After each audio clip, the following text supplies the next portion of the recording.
ದುಡಿದಿದ್ದೀನಿ ಅಂತೀರಾ, ದೆಹಲಿಗೆ ಹೋಗಿ ಕೂಲಿ ಇಸ್ಕೊಂಡು ಬನ್ನಿ ಅಂತ ಹೇಳಿ ಡಿ.ಕೆ. ಶಿವಕುಮಾರ್ಗೆ ನಿಖಿಲ್ ಕುಮಾರಸ್ವಾಮಿ ತಿರುಗೇಟನ್ನ ನೀಡಿದ್ದಾರೆ. ಹಾಯ್ ಹಲೋ ನಮಸ್ಕಾರ, ನೀವು ನೋಡ್ತಾ ಇದ್ದೀರಾ ಸ್ಪೀಡ್ ನ್ಯೂಸ್. ನಾನು ಕಾವ್ಯ ಹೆಗ್ಡೆ. ನಿಖಿಲ್ ಕುಮಾರಸ್ವಾಮಿ ವರ್ಸಸ್ ಡಿ.ಕೆ. ಶಿವಕುಮಾರ್ ಅವರ ಫೈಟು ಇವತ್ತು ನಿನ್ನೆದಲ್ಲವೇ ಅಲ್ಲ, ಈಗ ಇತ್ತೀಚೆಗೆ ಅದು ಜೋರಾಗಿ ನಡೀತಾ ಇದೆ. ನಿಖಿಲ್ ಕುಮಾರಸ್ವಾಮಿ ಅವರ ಅಪ್ಪನ ಪರವಾಗಿ ಬ್ಯಾಟ್ ಬೀಸ್ತಾ ಇದ್ದಾರೆ.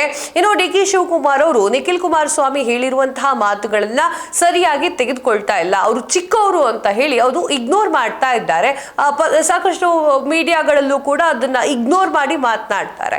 ಎಸ್, ಈ ಒಂದು ವಿಚಾರ ಏನಾಗ್ತಾ ಇದೆ ಅಂತಂದ್ರೆ ಡಿ.ಕೆ. ಶಿವಕುಮಾರ್ ಅವರ ಅಭಿಮಾನಿಗಳಿಗೆ ಸ್ವಲ್ಪ ಹಿರಿಸು ಮುರುಸು ಆಗ್ತಾ ಇದೆ. ಡಿ.ಕೆ. ಶಿವಕುಮಾರ್ ಅವರ ಅಭಿಮಾನಿಗಳು ಹೇಳ್ತಾ ಇದ್ದಾರೆ, ನಿಖಿಲ್ ಕುಮಾರಸ್ವಾಮಿ ಅವರಿಗೆ ಇನ್ನೂ ಕೂಡ ವಯಸ್ಸು ಚಿಕ್ಕದು, ಡಿ.ಕೆ. ಶಿವಕುಮಾರ್ ಅವರಿಗೆ ರಾಜಕೀಯ ಅನುಭವ ದೊಡ್ಡದು. ಡಿ.ಕೆ. ಶಿವಕುಮಾರ್ ಅವರಿಗೆ ಹೇಳಬೇಕಾದ್ರೆ ನಿಖಿಲ್ ಕುಮಾರಸ್ವಾಮಿ ಅವರು ಯೋಚನೆ ಮಾಡಬೇಕು ಎನ್ನುವಂತಹ ದೃಷ್ಟಿಯಿಂದ ಸಾಕಷ್ಟು ಕಮೆಂಟ್ಗಳು ಬರ್ತಾ ಇದ್ದಾವೆ.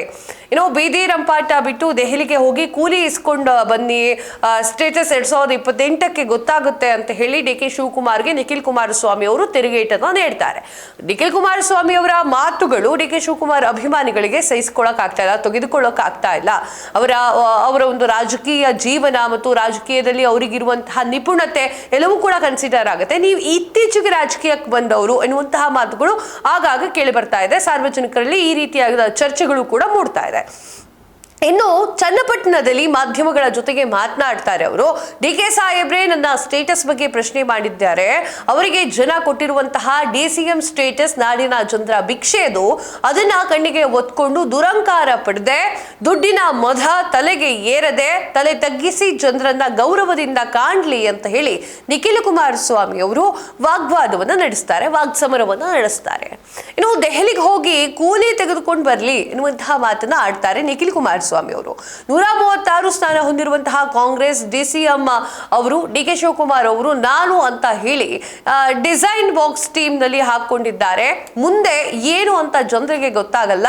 ನಮ್ಮ ಬಗ್ಗೆ ಚಿಂತೆ ಮಾಡೋದು ಬಿಡ್ಲಿ, ಮತ್ತಿತ್ತರೆ ಅವರ ಸಹೋದರರ ಕೂಲಿ ಸಿಕ್ಕಿಲ್ಲ ಅಂತ ಹೇಳಿ ಬೀದಿಯಲ್ಲಿ ಬಾಯಿ ಬಡ್ಕೊಂಡು ಓಡಾಡ್ತಾ ಇದ್ದಾರೆ. ಸಿಎಂ ಮತ್ತು ಡಿ.ಸಿ.ಎಂ ಕುರ್ಚಿ ಕಿತ್ತಾಟ ರಂಪಾಟದಿಂದ ಜನ ನಗ್ತಾ ಇದ್ದಾರೆ. ಪಕ್ಷಕ್ಕಾಗಿ ದುಡಿದಿದ್ದೀನಿ ಅಂತಾರಲ್ಲ, ದೆಹಲಿಗೆ ಹೋಗಿ ಕೂಲಿ ತೆಗೆದುಕೊಂಡು ಬರ್ಲಿ ಅಂತ ಹೇಳಿ ನಿಖಿಲ್ ಕುಮಾರಸ್ವಾಮಿ ಅವರು ಲೇವಡಿ ಮಾಡ್ತಾರೆ.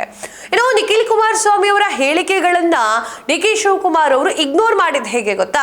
ಅವ್ರು ಯಾವ ರೀತಿಯಾಗಿ ಇಗ್ನೋರ್ ಮಾಡ್ತಾರೆ ಅಂತಂದ್ರೆ, ಮಾಧ್ಯಮದವರು ಕೇಳ್ತಾರೆ ಪ್ರಶ್ನೆಯನ್ನ, ನಿಖಿಲ್ ಕುಮಾರಸ್ವಾಮಿ ಅವರು ಈ ರೀತಿಯಾಗಿ ಪ್ರಶ್ನೆಯನ್ನ ಕೇಳ್ತಾ ಇದ್ದಾರೆ, ಅಥವಾ ನೀವು ಸಿಎಂ ಆಗೋದಿಲ್ಲ ಅನ್ನುವಂತಹ ರೀತಿಯಲ್ಲಿ ಹೇಳ್ತಾ ಇದ್ದಾರೆ, ಏನ್ ಹೇಳ್ತೀರಿ ಅಂತ ಕೇಳಿದಾಗ ಅವರು ಒಂದ್ ಮಾತು ಹೇಳ್ತಾರೆ. ಅಲ್ಲೇ ಪಕ್ಕದಲ್ಲಿ ನಿಂತ್ಕೊಂಡಿರುವಂತಹ ನಟರಾಜ್ ಎನ್ನುವಂತಹ ವ್ಯಕ್ತಿಯನ್ನ ಕರೆದ್ಬಿಟ್ಟು, ನಟರಾಜ್ ಹೇಳಪ್ಪ, ನಾನು ಇದಕ್ಕೆಲ್ಲ ಆನ್ಸರ್ ಕೊಡೋದಿಲ್ಲ, ನಮ್ಮ ನಟರಾಜೇ ಆನ್ಸರ್ ಕೊಡ್ತಾರೆ ನಿಖಿಲ್ ಕುಮಾರಸ್ವಾಮಿ ಅವ್ರ ಮಾತಿಗೆ, ನಾನು ಚಿಕ್ಕ ಹುಡುಗನ ಮಾತುಗಳಿಗೆ ಕೌಂಟರ್ ಕೊಡಲ್ಲ ಅನ್ನುವಂಥ ರೀತಿಯಲ್ಲಿ ಮಾತನಾಡ್ತಾರೆ. ಇದು ಸಾಕಷ್ಟು ಜನ JDS ಅಭಿಮಾನಿಗಳಿಗೆ ಸ್ವಲ್ಪ ಉರ್ದಿರೋ ತರ ಕಾಣಿಸ್ತಾ ಇದೆ. ಇನ್ನು ಬಿಡದಿ ರೈತರಂತ ಹೇಳಿ ಸಭೆ ಮಾಡಿದ್ದೀರಾ? ನಿಜವಾದ ರೈತರ ಗೋಳನ್ನ ಒಮ್ಮೆ ಆದ್ರೂ ಕೇಳಿದ್ದೀರಾ?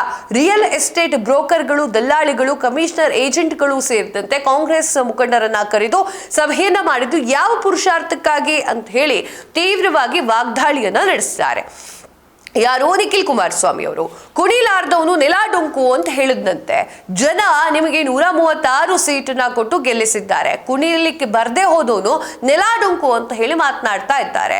ಮಿನಿಸ್ಟರ್ ಶಿವಕುಮಾರ್ ನಮ್ಮ ಬಗ್ಗೆ ತಲೆಯನ್ನ ಕೆಡಿಸ್ಕೊಳ್ಳೋದು ಬೇಡ, ನಿಖಿಲ್ ಏನು ಅಂತ ಜನರು ತೋರಿಸ್ಕೊಟ್ಟಿದ್ದಾರೆ. 2028ಕ್ಕೆ ಇದೇ ಡಿ.ಕೆ. ಶಿವಕುಮಾರ್ ಮಾಜಿ ಆಗ್ತಾರೆ, ಹಾಲಿಯಾಗಿ ಇರೋದಿಲ್ಲ. ಅಧಿಕಾರ ಯಾರಿಗೂ ಕೂಡ ಶಾಶ್ವತವಾಗಿರೋದಿಲ್ಲ. ಮಾತನಾಡೋಕ್ಕೂ ಮುನ್ನ ಸ್ವಲ್ಪ ಎಚ್ಚರಿಕೆಯಿಂದ ಮಾತನಾಡಬೇಕು ಅಂತ ಹೇಳಿ ನಿಖಿಲ್ ಕುಮಾರಸ್ವಾಮಿ ಅವರು ವಾಗ್ವಾದವನ್ನು ನಡೆಸ್ತಾರೆ. ಈಗ ಶುರು ಮಾಡ್ತೀನಿ. ಯಾವಾಗಲಿಂದ ನಿಖಿಲ್ ಕುಮಾರಸ್ವಾಮಿ ಮತ್ತು ಡಿ.ಕೆ. ಶಿವಕುಮಾರ್ ಅವರ ನಡುವೆ ಫೈಟ್ ಶುರುವಾಯಿತು ಎನ್ನುವಂತಹ ವಿಚಾರ. ಇದು ಸಾಧನಾ ಸಮಾವೇಶ ಆಗುತ್ತೆ. ಸೊ ಆ ಸಾಧನಾ ಸಮಾವೇಶದಲ್ಲಿ ಕುಮಾರಸ್ವಾಮಿಯ ಬಗ್ಗೆ ಮಾತನಾಡ್ತಾರೆ. ಯಾರು? ಡಿ.ಕೆ. ಶಿವಕುಮಾರ್ ಅವರು ಏನ್ ಹೇಳ್ತಾರೆ ಕುಮಾರಸ್ವಾಮಿ ವಿರುದ್ಧವಾಗಿ ಅಂದ್ರೆ, 75 ಸೀಟ್ ತೆಗೆದುಕೊಂಡು ಬರ್ತೀನಿ ಅಂತ ಹೇಳಿ ಕುಮಾರಸ್ವಾಮಿ ಅವರು ಒಂದು ಮಾತಾಡಿರ್ತಾರೆ. ಸೊ ಆ ಒಂದು ಕಾರಣಕ್ಕೆ ಎಲ್ಲಿ 75 ಸೀಟ್ ಇದೆ, 75 ಸೀಟ್ ತೆಗೆದುಕೊಂಡು ಬರ್ತೀರಾ ಅನ್ನುವಂತಹ ಪ್ರಶ್ನೆಯನ್ನ ಅವ್ರು ಕೇಳಿರ್ತಾರೆ. ಸೊ ಅದೇ ಕಾರಣಕ್ಕೆ, ಅದೇ ವಿಚಾರಕ್ಕೆ ಸಂಬಂಧಪಟ್ಟಂತೆ ಈಗ ನಿಖಿಲ್ ಕುಮಾರಸ್ವಾಮಿ ಡಿ.ಕೆ. ಶಿವಕುಮಾರ್ ಅವರ ಮೇಲೆ ಹರಿಹಾಯ್ತಾ ಇರುವಂತದ್ದು, ಅಂದ್ರೆ ಅಪ್ಪನ ಪರವಾಗಿ ಬ್ಯಾಟ್ ಬೀಸ್ತಾ ಇದ್ದಾರೆ. ಇನ್ನಾದ್ರೂ ಇದಕ್ಕೆ ಬ್ರೇಕ್ ಸಿಗುತ್ತಾ? ರಾಜ್ಯದ ಒಂದು ಜನರ ಕಡೆಗೆ ಎಲ್ಲರೂ ಕಣ್ಣು ಹಾಯಿಸ್ತಾರ ಅನ್ನೋದು ಮುಂದಿನ ದಿನಗಳಲ್ಲಿ ಕಾದ್ ನೋಡಬೇಕು. ನಿಮ್ಗೆ ಏನನ್ಸುತ್ತೆ ಕಮೆಂಟ್ ಮಾಡಿ ತಿಳಿಸಿ. ಇದಾಗಿದೆ ಇವತ್ತಿನ ವಿಶೇಷ. ಮತ್ತಷ್ಟು ಸುದ್ದಿಗಳಿಗಾಗಿ ನೋಡ್ತಾ ಇರಿ ಸ್ಪೀಡ್ ನ್ಯೂಸ್. ಸುದ್ದಿ ನಿಮ್ಮದು, ವೇಗ ನಮ್ಮದು.